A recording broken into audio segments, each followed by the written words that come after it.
एक दी या पुण्याता मी बोधा उभा नहीं आवता बराबर ने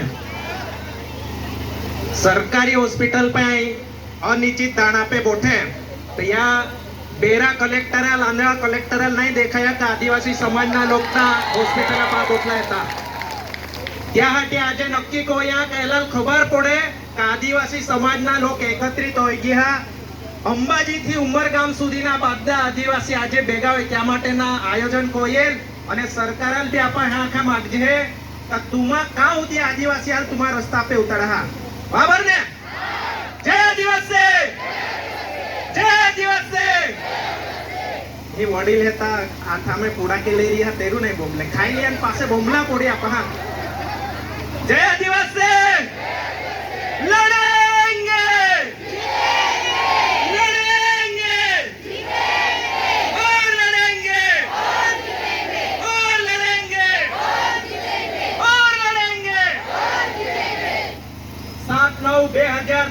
થી પદયાત્રા કરેલી અને સમગ્ર તાપી જિલ્લામાં આપણે બધા જ લોકોને કહેવા માંગતા હતા કે સરકારી હોસ્પિટલને તમે સરકારી શું કરવા કહેતા હતા આપણે એટલા માટે કહેતા હતા કે સરકારી હોસ્પિટલને સરકારી રહેવા દો કારણ કે આપણે જાણીએ છે આપણે પડી જઈએ તો કાં જઈએ પડી જઈએ તો કાં જઈએ પેટમાં દુખે તો કાં જઈએ माथू दुखे तो कहां जिए डिलीवरी थवानी रही तो कहां जिए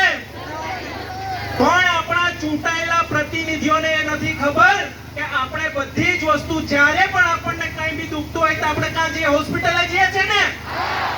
छे ने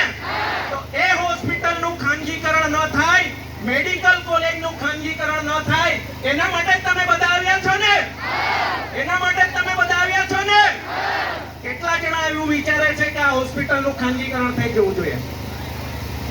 અને કેટલા જણા એવું વિચારે છે કે આ હોસ્પિટલ સરકારી રહેવી જોઈએ હાથ ઊંચો કરીને બતાવો છો લડેંગે લડેંગે આપણી વચ્ચે સીકે ચૌધરી સાહેબ છે જેઓ રિટાયર્ડ પીઆઈ છે સોનગઢના એમણે મને સવારે વાત કરી અને એક મેસેજ મોકલ્યો કે જો સાંભળો આપણા ધારાસભ્ય શું કહે છે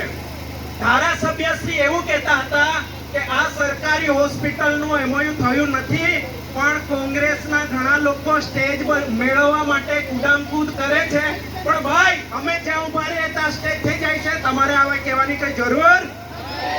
અને તમારામાં એટલી તાકાત હોય તમે આવી રીતે